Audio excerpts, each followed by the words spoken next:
Նիկոլ Փաշինյանը ներկայացրել է, թե որ դեպքում Հայաստանը պաշտոնապես կդիմի Եվրամիությանը լիարժեք անդամակցության հարցով։ Նշելով, որ մեր երկիրը շարունակելու է Եվրամիությանն անդամագրվելու չափանիշներին համապատասխանելու համար անհրաժեշտ բարեփոխումների իրականացումը, նա հավելել է, որ այդ չափանիշներին համապատասխանելու դեպքում արդեն ԵՄ-ին անդամագրվելը կդառնա քաղաքական որոշման հարց եւ կախված կլինի նրանից, արդյոք ԵՄ-ն պատրաստ է ընդունել Հայաստանին։ Եթե այո, Հայաստանը կդիմի ԵՄ-ի լիարժեք անդամ դառնալու համար, հավելել է Փաշինյանը։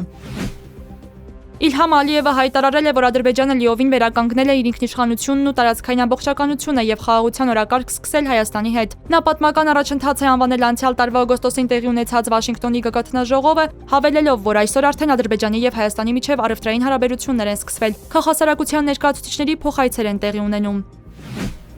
Հայաստանում սպասվող ինտենսիվ տեղումներով եւ ձնհալքով պայմանավորված ապրիլի 20-ից 21-ին հանրապետության գետերի մեծ մասում սպասվում է ջրի ելքերի մեծացում։ Առանձին գետերում զգալի հայտնել է հիդրոթերապևտաբանության եւ մոնիթորինգի կենտրոնը։ Նշվում է, որ Վեդի, Ազատ, ինչպես նաեւ Վայոց ձորի մարզի գետերում հնարավոր է ջրի անբարենպաստ ելքեր։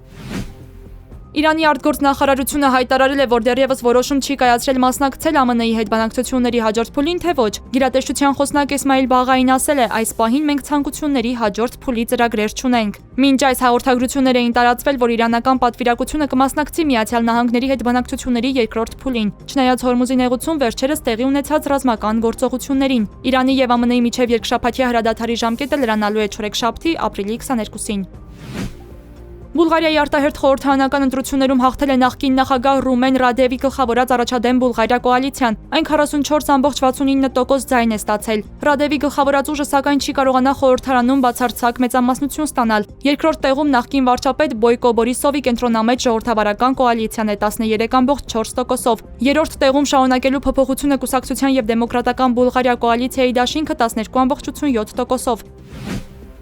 Ճապոնիայի հյուսիսարևելյան ափին 7.5 մագնիտուդով երկրաշարժ է գրանցվել, հայտարարվել է ցունամիի վտանգի մասին։ Իշխանությունները հայտնել են, որ ամենամեծ ալիքները սպասվում են Իվատե, Սոմորի եւ Հոկայդո պրեֆեկտուրաներում։ Կանխատեսվում է, որ ցունամիի ալիքները մինչև 3 մետր բարձրություն կունենան։